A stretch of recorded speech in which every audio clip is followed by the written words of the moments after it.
Bonjour. Dans quelques jours, nous allons célébrer la fête de Shavuot. La fête de Shavuot, tout le monde la connaît. En France, en dehors d'Israël, c'est 2 jours. En Israël, c'est 1 jour.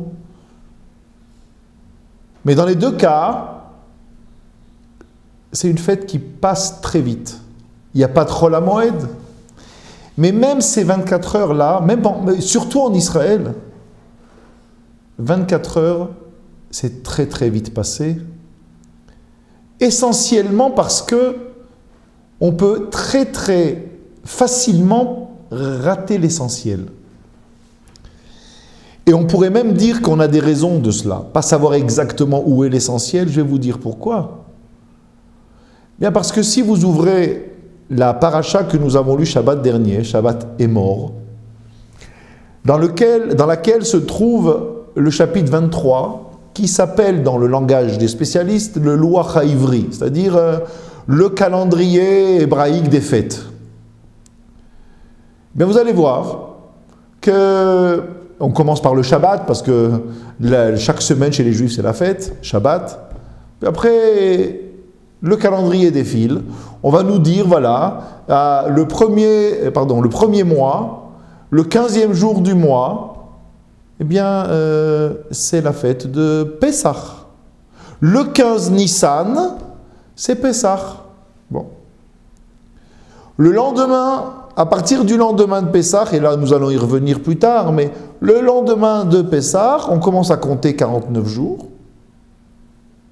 On nous parle de la Sfirat HaOmer, donc ce que nous faisons tous les jours en ce moment, le compte de chaque jour qui passe jusqu'à Shavuot. Volontairement, je fais un petit saut en avant. Le 15 du 7e mois, c'est la fête de Sukkot, avec toutes ses lois. Mais quand on nous a dit qu'on devait compter 49 jours après Pessah, on attend une date pour nous dire la fête de Shavuot, c'est telle date quand même. Chag Matan Toratenu, la fête du don de la Torah, tout de même, il faut marquer une date. Il n'y a pas. À la fin du compte de 49 jours, eh bien, nous arrivons à ce que l'on appelle Yom Atzeret Yelachem, Atzeret qui signifie un jour de rassemblement. Le rassemblement au temple de Jérusalem, les sacrifices, mais il n'y a pas de date. Pourtant, s'il y a une fête qui devait avoir une date, c'était bien celle-là. Pourquoi? Pessah, la sortie d'Égypte, réfléchissez un instant, cette fête n'a de sens que parce qu'un jour ce peuple va recevoir la Torah. Le peuple est encore esclave. Moshe n'a même pas commencé son travail encore d'aller voir Pharaon. On est à peine au chapitre 3 de l'Exode. Et Dieu dit à Moshe, dis-leur bien que quand ils vont sortir d'Égypte, ils vont me servir sur la montagne, tel endroit. Ça veut dire les règles sont claires. La sortie d'Égypte n'a de sens que parce qu'on va servir Dieu devant la montagne de Sinaï. Sukkot. Pourquoi fête-t-on Sukkot? Le texte lui-même le dit, afin que vos générations sachent que je vous ai protégé par les cabanes ou par les colonnes de nuée, etc. Pendant le temps où vous avez traversé le désert, après être sorti d'Égypte. En d'autres termes, la sortie d'Égypte déclenche la nécessité de protéger le peuple. Mais protéger le peuple, pourquoi? Parce que ce peuple-là est parti recevoir la Torah, il l'a reçue, et cette Torah, il l'emmène en Eretz Israël. Donc, le pivot autour duquel tout est en train de tourner, c'est Shavuot. Pourtant, Shavuot n'a pas de date dans la Torah, vous pouvez vérifier, vous verrez. On est obligé de compter 49 jours et le 50e jour sera cette fête-là qui n'est même pas nommée. On aurait, si c'est juste pour dire, ben c'est pareil de dire 49 plus 1, ben c'est pareil que de dire le 15 du mois. Alors pourquoi la Torah dans ce cas-là n'a pas dit, il y a 15 jours après le début de Rosh Hashanah, qui est le premier Tishri, alors le 15 Tishri, donc 15 jours après, ben c'est la même chose. Voilà, vous serez dans des cabanes. Non, la Torah tient à donner une date. Cette question-là est très importante et nous y arriverons, Bezrat Hashem, à la fin de notre parcours qui commence maintenant.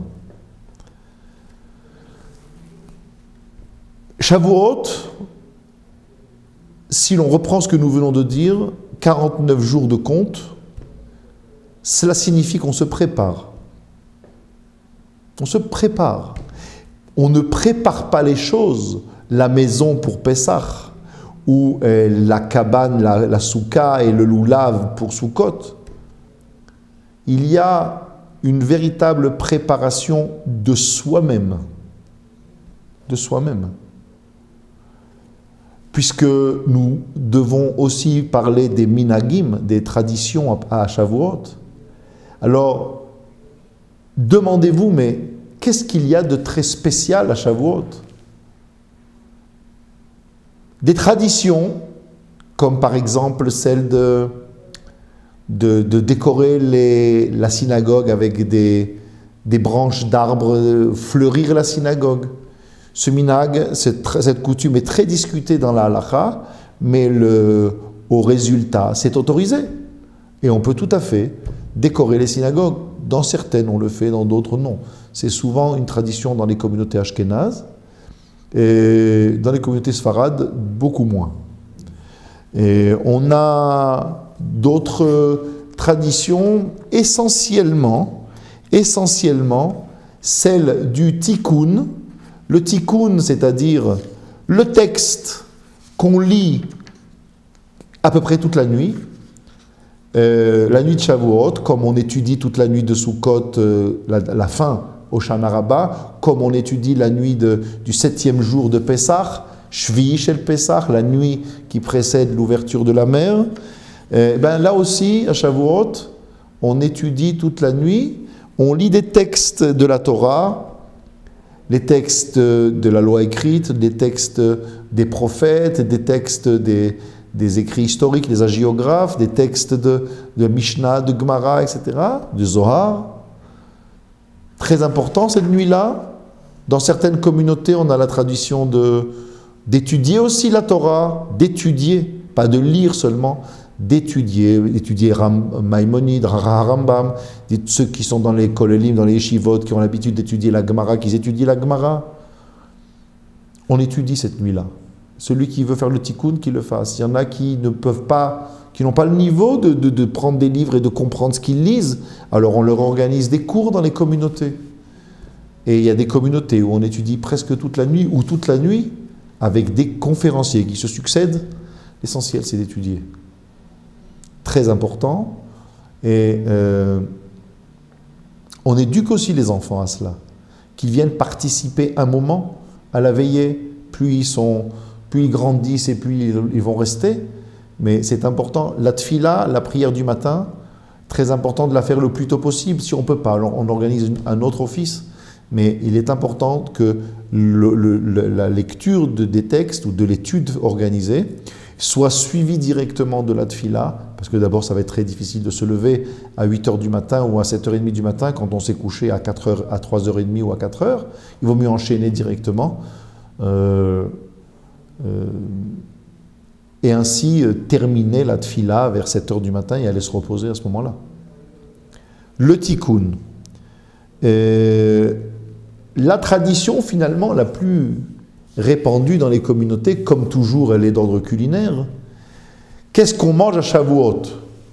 Alors c'est très intéressant parce que la coutume est surtout dans les communautés ashkénazes, mais elle est bien rentrée dans les communautés sfarades, de consommer des mets lactés, c'est-à-dire du lait, du fromage, qui vont devenir tarte au fromage, qui vont devenir gâteau au fromage. Très bien. Alors il faut faire attention, il faut se demander d'abord d'où ça vient. C'est intéressant à Shavuot. Et puis surtout, il faut faire attention, si on consomme des aliments au lait, alors comme à Shavuot, comme pour tous les Yamim Tovim, c'est très important de manger de la viande et de prendre un peu de vin pour marquer la fête. Alors attention, dans quel ordre? Et attention, quand est-ce qu'on mange la viande? C'est-à-dire, l'ordre, évidemment, c'est d'abord le laitage. Il y en a qui vont faire carrément un repas que de laitage. J'ai vu cela moi-même. J'en ai profité il y a bien longtemps, mais c'était un vrai plaisir. Le soir, c'est le lait. Et le repas de midi du lendemain, évidemment, ce sera viande. Pourquoi pas? Mais si on veut faire les deux, alors on commence par le lait. Quand on a fini, on se rince bien la bouche. On mange quelque chose de solide, du pain, on prend un peu de vin. Bref, on change le goût dans la bouche. Et à ce moment-là, on peut... Bon, évidemment, on enlève tout ce qui fait partie de la vaisselle, des nappes, etc., du lait. On installe le repas, les assiettes et tout ce qui va avec du repas de viande. À ce moment-là, on peut manger. Si on a pris d'abord de la viande, alors il va falloir attendre 6 heures. Il n'y a pas le choix. Donc il vaut mieux faire l'inverse, ou bien consacrer un repas complet, comme nous l'avons dit, au laitage. Pourquoi? J'ai expliqué les fleurs. Les fleurs, la tradition nous dit que quand Dieu a délivré sa Torah au peuple d'Israël, la nature s'est complètement réveillée et les fleurs embellissaient cette nature. Il y a une autre raison concernant les fleurs, c'est que Shavuot, la Mishnah nous dit que à chaque fête correspond un jugement divin. Et Shavuot, eh bien, c'est la fête pour laquelle Nidonim al Perot ha'ilan. Shavuot, dans le ciel, on juge de la récolte des fruits de l'arbre, Perot ha'ilan. Ça veut dire que la quantité d'eau qui va être utile et qui va faire que les fruits seront les plus beaux possibles. Et quelle quantité, tout cela, c'est à Shavuot que c'est décidé. Alors, on remplit les synagogues de branches d'arbres, de choses qui marquent que l'on a conscience que le jugement porte sur cela. Ma'achale chalav, pourquoi? Il y a beaucoup de raisons. Beaucoup de raisons. Il y en a certains même qui consomment du dvash, du miel. Comme dit le Passouk, dvash vechalav tachat leshoner. Dans Shir HaShirim, du miel et du lait sous ta langue, qui font allusion à des choses très profondes, mais qui font surtout allusion au fait que c'est à ce moment-là, on fait allusion au don de la Torah orale, la Torah écrite, qui sont mentionnés par ces mots-clés qui sont dvash, le miel et le lait. Autre chose beaucoup plus pragmatique, lorsque les Béné Israël reçoivent la Torah, alors tout d'un coup ils réalisent qu'ils ne sont absolument pas en règle avec cette Torah. C'est-à-dire, on n'aura jamais parlé avant de toutes les règles de consommation et de préparation à la consommation de la viande. Jusqu'au Matan Torah, il n'y a pas du don de la Torah, il n'y a pas le problème de la shrita et quels animaux et comment on fait la shrita et la vérification à l'intérieur et après au niveau des entrailles.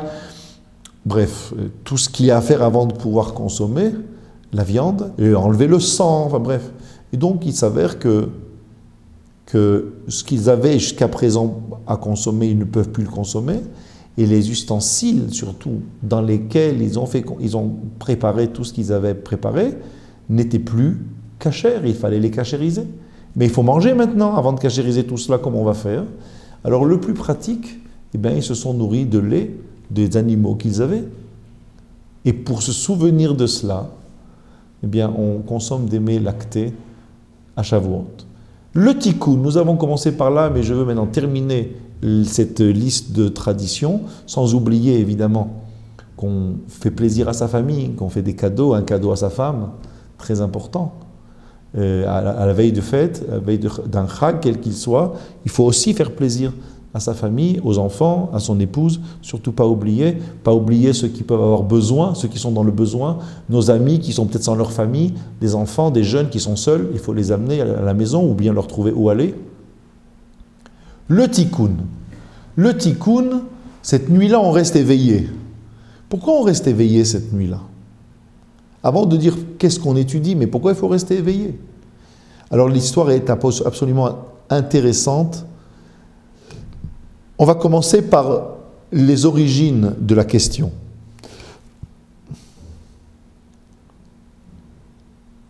Lorsque le peuple d'Israël ne voit pas Moshe redescendre,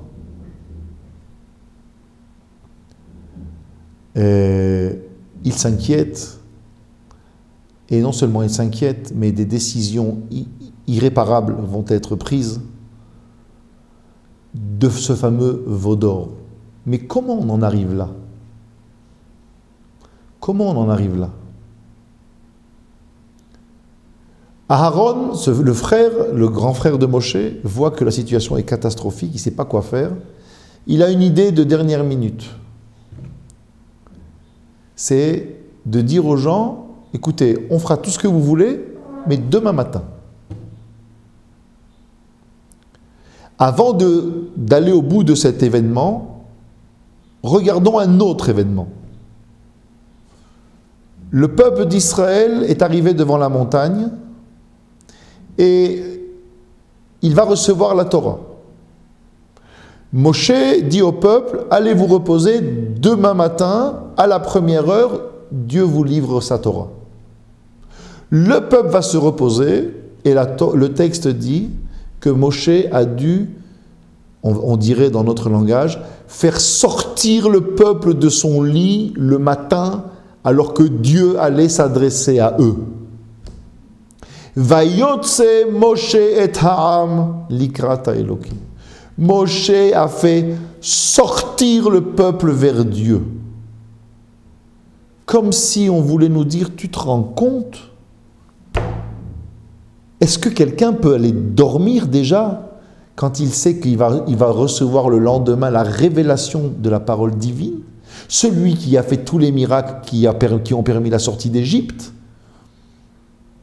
ils vont dormir, le lendemain matin ils ne se lèvent pas. C'est Moshe qui va les réveiller. Et là on se dit, qu'est-ce que vous voulez? Ils sont fatigués, ça peut arriver, c'est comme ça, c'est difficile de se lever le matin, on en connaît quelque chose.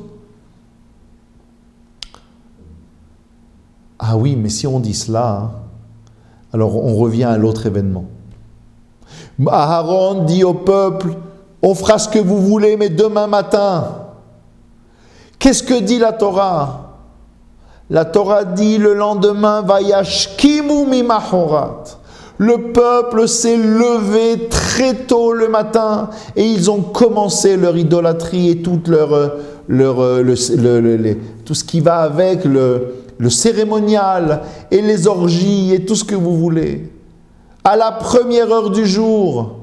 Alors quoi? Quand ils vont se reposer le soir, ils sont fatigués ou ils ne sont pas fatigués?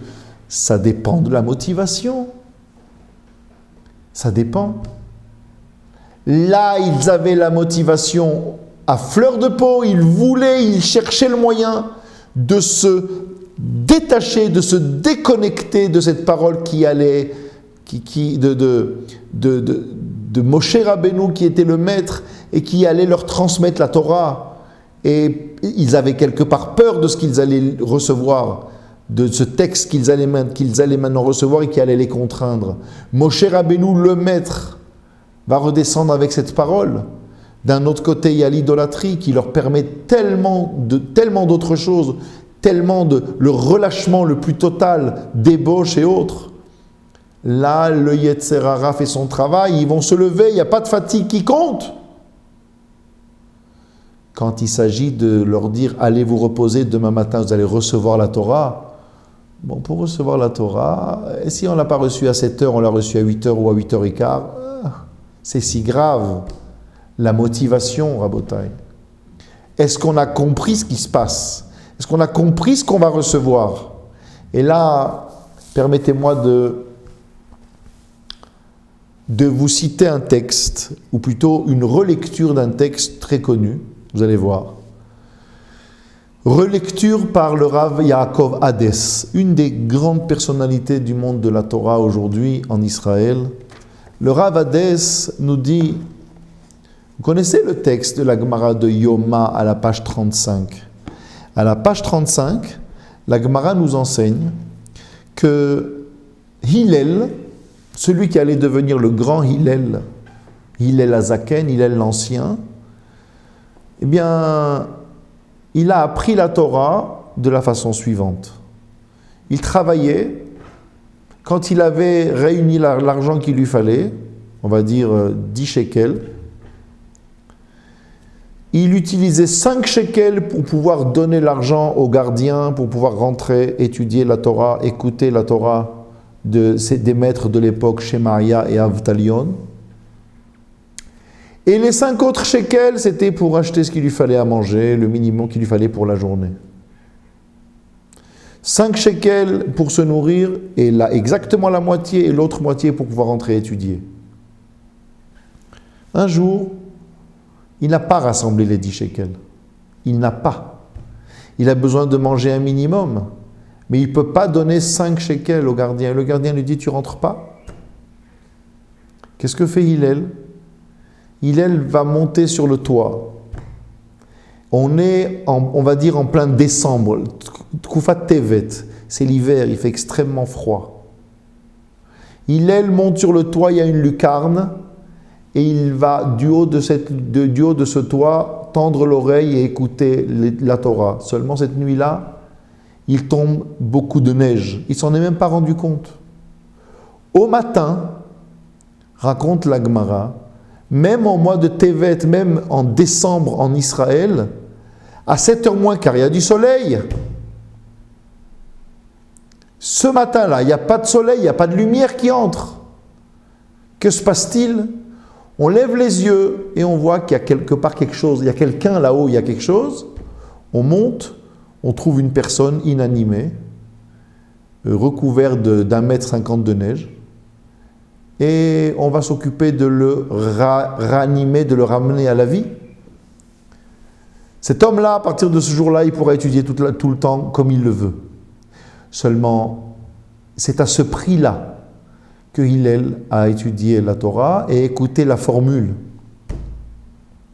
La Gemara dit, Hillel, il est monté étudier, plus exactement, il est monté pour écouter Divrei Elokim Chaim.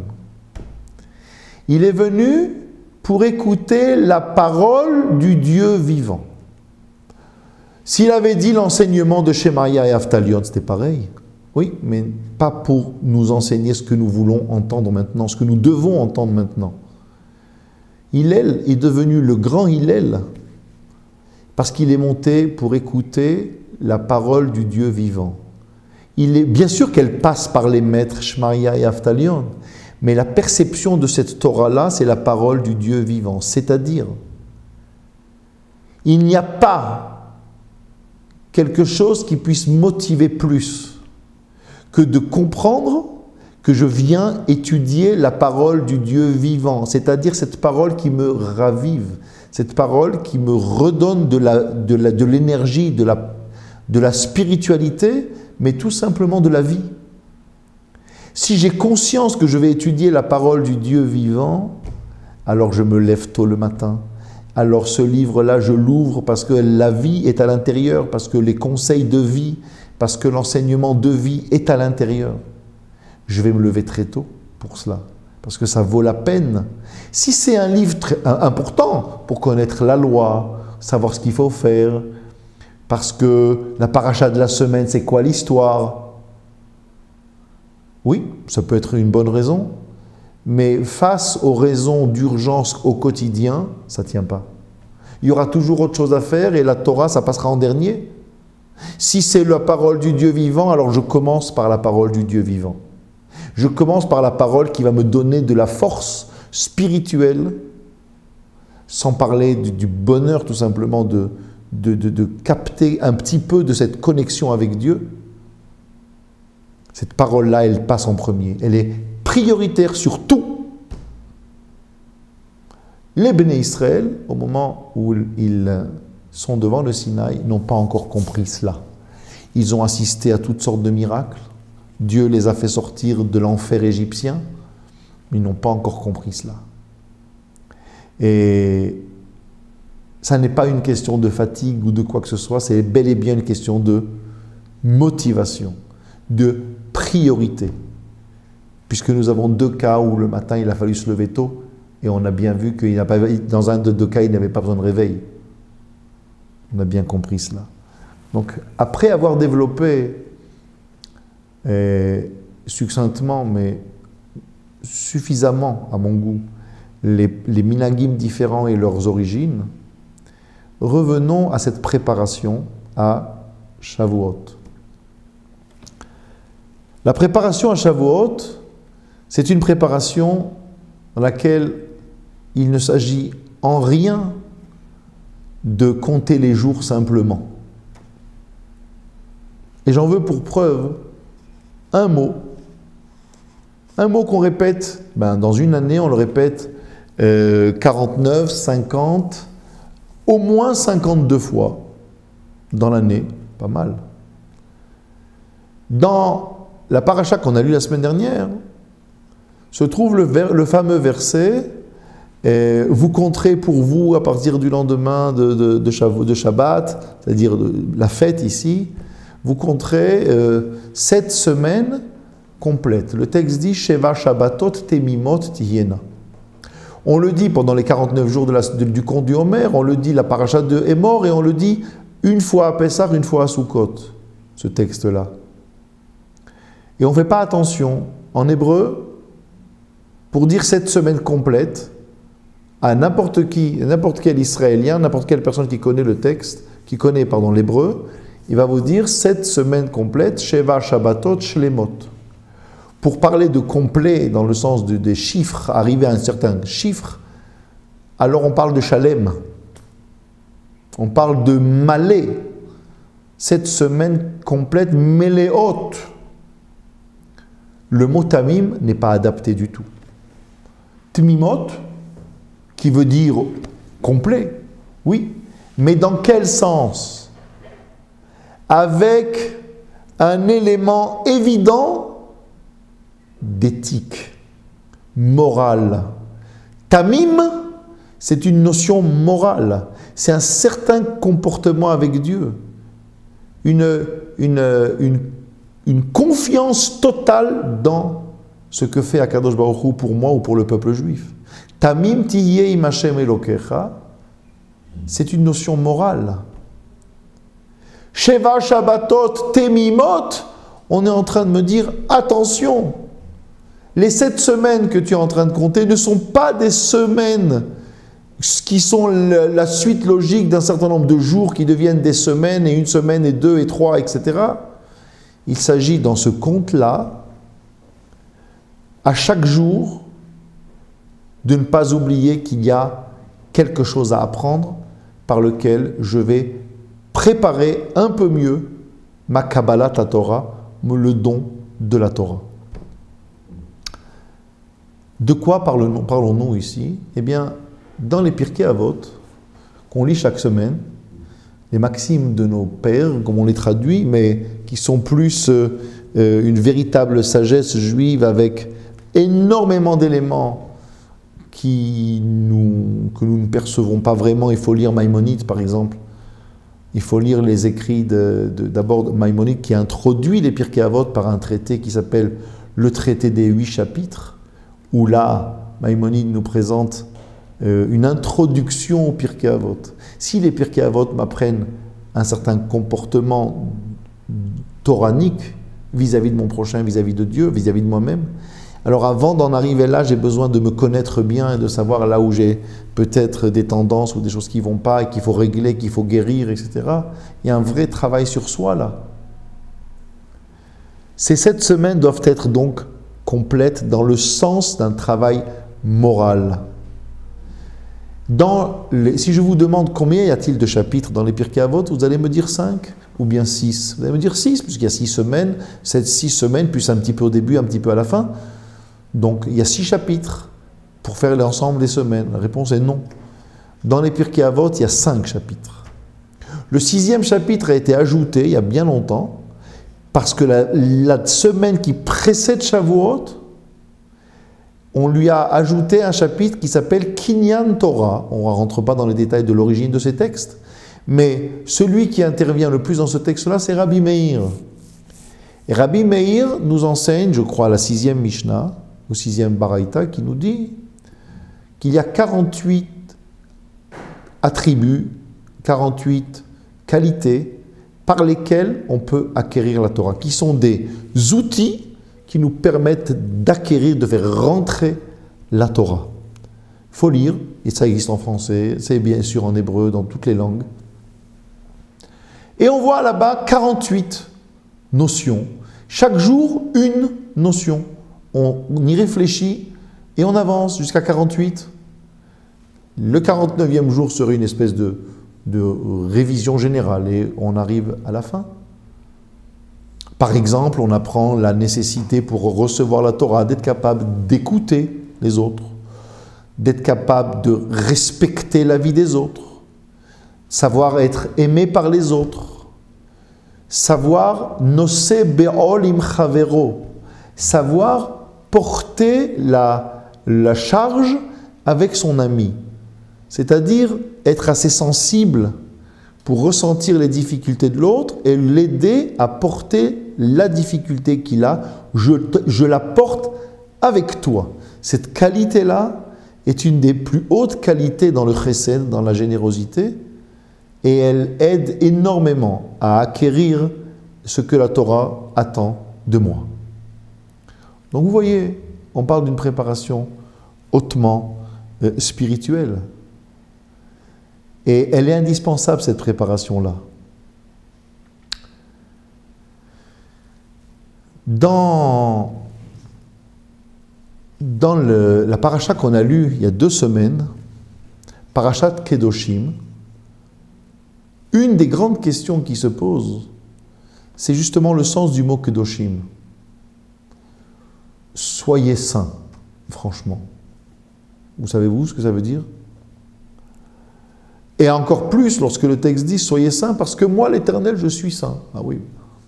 C'est-à-dire qu'être saint comme Dieu et être saint comme l'homme, il y aurait quelque part ici un élément de comparaison. Alors bien sûr que oui, mais ce n'est pas maintenant le moment d'en parler. Je voudrais plutôt vous lire ce qu'écrit le Mesilat Yesharim, Rabbi Moshe Chaim Luzzatto, dans ce livre La Voix des Justes, que je vous conseille de lire en France dans la langue que vous voulez. Les plus grands maîtres ont dit sur ce livre-là qu'ils n'auraient jamais pu l'écrire eux. Il y a ici un véritable génie de la compréhension de l'être humain qui vaut la peine d'être étudié. Et au chapitre 26, donc le dernier chapitre, de Mesilat Yesharim, le Ramchal nous enseigne ce qu'est la Kedusha. Et il nous dit la Kedusha, c'est un sujet double, c'est-à-dire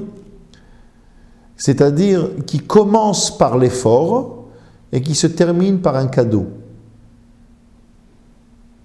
Il explique, au début, c'est l'homme qui travaille sur lui pour raffiner son être. Mais il va faire ce travail-là et il peut faire un vrai travail profond, de longue haleine, mais il ne pourra pas arriver vraiment très loin. Il doit s'efforcer d'y arriver. Il doit faire le mieux possible, mais il ne peut pas aller vraiment très loin. Mais s'il a commencé le travail, qu'il sache qu'il recevra l'aide d'en haut pour continuer. Et c'est pour cela qu'il dit, ça commence par l'effort de l'homme, ça se termine par un cadeau. Normalement, quand on a fait des efforts, ce qu'on reçoit, ce n'est pas un cadeau, c'est le fruit de l'effort. Non. Ce que tu vas recevoir en faisant ce travail-là n'a aucun rapport, ni en qualité, ni en quantité, avec ce que toi tu auras fait. Mais si tu ne démarres pas, tu n'auras rien. Si tu ne fais pas le travail d'abord, il n'y aura pas de résultat. Donc il faut le faire, mais la récompense, le cadeau, n'a aucune commune mesure dans sa grandeur et dans sa beauté avec le travail investi. L'homme se sanctifie à son niveau, à lui, en bas, dans ce monde, et Dieu le sanctifie d'en haut. Et le Ramchal continue et dit, oui, bien sûr, il est impossible que l'homme se mette dans une situation à un certain niveau où finalement il se détache totalement de la partie matérielle dont il est fait. Chair et os.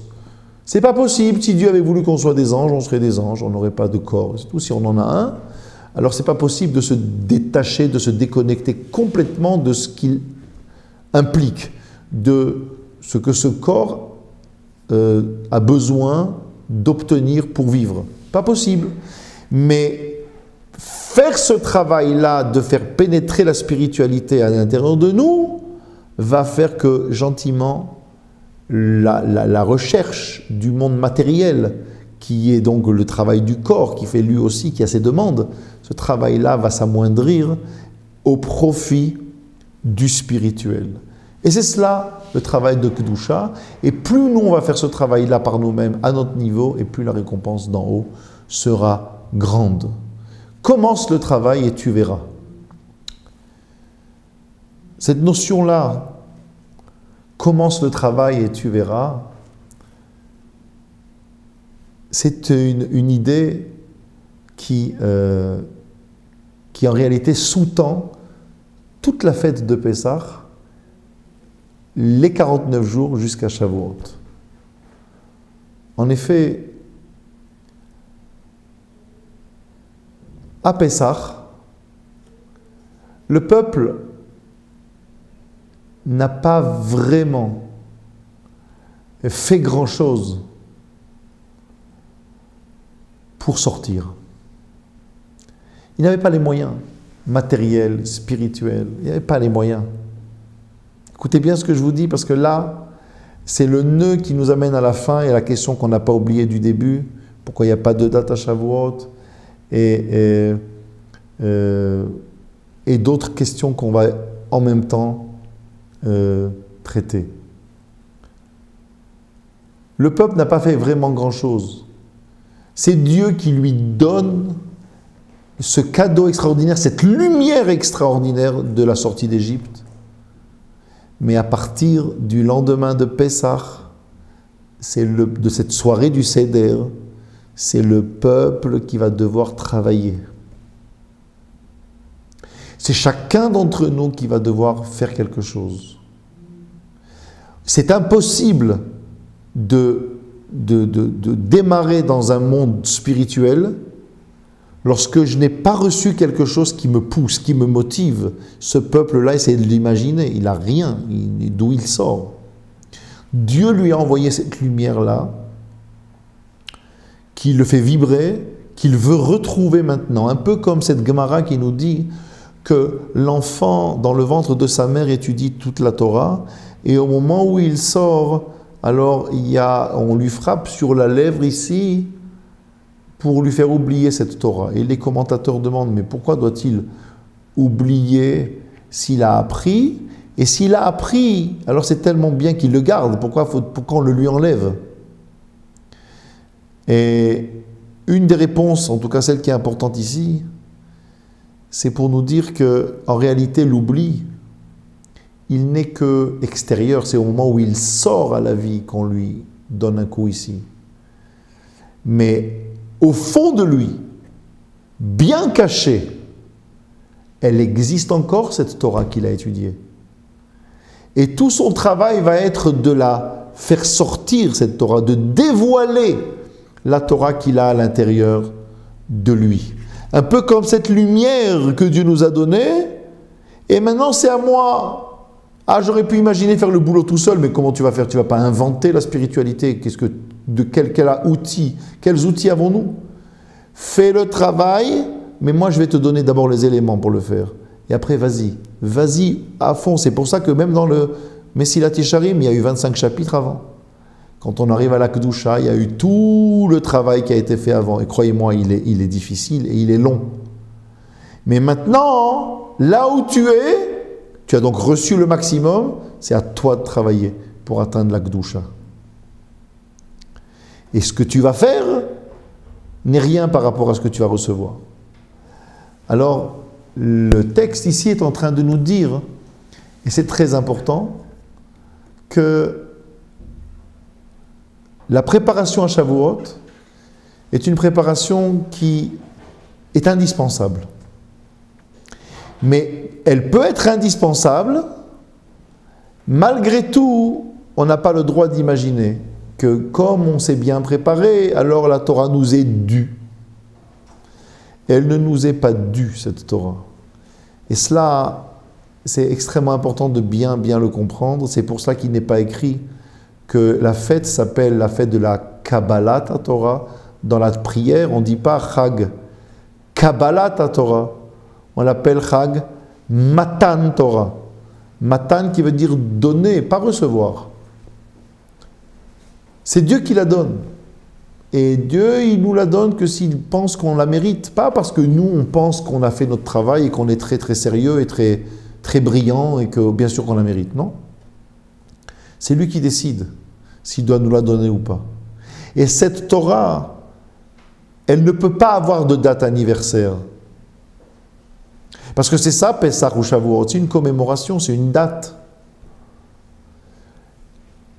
À Shavuot, la Torah nous dit compte, prépare-toi chaque jour, que chaque jour il soit entier, plein, mais plein de spiritualité. Au bout, il y a la Torah. Mais même cela, si tu as bien compris, tu verras que Dieu ne te doit rien. Toi, ce que tu as fait, c'est important, mais c'est encore rien par rapport à ce que tu devrais faire. Et chaque année sera encore mieux que l'année d'avant, parce que tu sais très bien que tu n'es pas encore arrivé au bout. C'est pour ça qu'il n'y a pas de date. C'est pour ça que la Torah ne nous a pas dit c'est le 6 ou le 7 du mois de Sivan. C'est pour cela. C'est parce que donner une date, c'est vouloir un jour commémorer et dire voilà, la Torah, il y a une date. Ce jour-là, j'étudie. Mais non, on étudie chaque jour et chaque minute. Et on étudie, maintenant il y a une fête particulière. Cette fête-là, elle commémore un moment, le moment où Dieu a donné cette Torah. Mais pour moi, aujourd'hui, c'est pas important qu'il y ait une date. Ce qui est important, c'est qu'il y a un travail. Il y a un travail sur soi, pas seulement sur les autres. Il y a un travail sur soi. Ce travail-là, il est difficile. Et ce travail-là, il m'apprend justement que la Torah, elle pénètre dans tout dans ma vie, à chaque instant, chaque jour. On est sorti une fois d'Égypte. Et on ne doit pas y retourner. Et on doit se faire sortir aussi l'Égypte de notre tête. Mais c'est une date précise, on est sorti. La commémoration de Sukkot, vous savez bien, c'est-à-dire la Souka et le Lulav, vous savez très bien, la question est posée, pourquoi on va se faire à ce moment-là et pas à ce moment-là? Il fallait trouver une date pour dire merci à Kadosh Baruch Hu et savoir que Dieu nous protège ses enfants tout le temps, chacun dans son désert. Très bien. Shavuot, il ne peut pas y avoir une date. Parce qu'on est chaque jour en train de se réengager vis-à-vis de Kadosh Baruch Hu. Dans la bracha qu'on fait tous les matins, quand on se réveille, on dit Modéani, il y a un certain nombre de brachot, quand on arrive à la fin, on dit Baruch ata Hashem, Elokeinu melech haolam asher bachar banu. Dieu qui nous a choisis parmi les peuples et qui nous a donné sa Torah. Donc il y a eu un événement, il nous a choisis. Baruch ata Hashem, tu es source de bénédiction éternelle, noten la Torah, qui donne la Torah. Attendez, mais il nous a choisis et il nous a donné. Donc Dieu est source de bénédiction qui nous a donné sa Torah. Au passé, non. Au présent, qui nous donne. Qui nous donne sa Torah. Chaque jour, je renouvelle mon attachement à la Torah, mon attachement à Dieu au travers de la Torah. Si j'ai compris que c'est les paroles de Elohim Chaim, du Dieu de vie, alors j'ai compris qu'il ne peut pas y avoir une date. Il y a un moment où il faut s'arrêter et consacrer du temps, un peu plus, la nuit, dans la journée. Quand on n'a pas dormi la nuit, on a tendance à avoir envie de dormir tout le reste de la journée après, c'est dommage. Bien sûr, il faut se reposer, mais il faut passer le plus de temps possible à étudier la Torah ce jour-là. Mais même si on passe du temps à étudier la Torah, il ne faut pas commettre l'erreur de donner une date de commémoration à Shavuot. Ça serait la pire des erreurs, puisque justement, il ne peut pas y avoir de date. Qu'Akadosh Baruch Hu nous fasse ce cadeau extraordinaire, au vu de nos efforts difficiles, mais notre persévérance pour réussir, que Dieu nous accorde le cadeau de sa Torah cette année, encore plus que les années d'avant. Amen. Chag Sameach.